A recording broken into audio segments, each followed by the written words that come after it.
Momen saat antrian gugatan cerai membludak pasca Lebaran. Beredar video viral antrian sidang cerai yang membludak di Pengadilan Agama Cibinong seusai Lebaran 2023.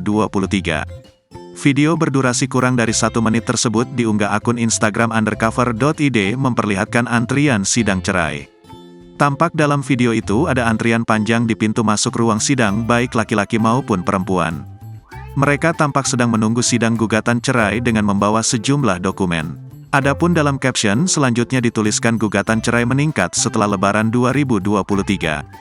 Dunia sedang tidak baik-baik saja.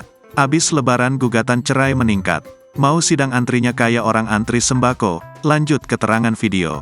Sontak saja unggahan video itu pun mendapat beragam komentar dari warganet. Gimana enggak? Banyak aplikasi yang memfasilitasi untuk membuat rusak rumah tangga, tulis seorang warganet.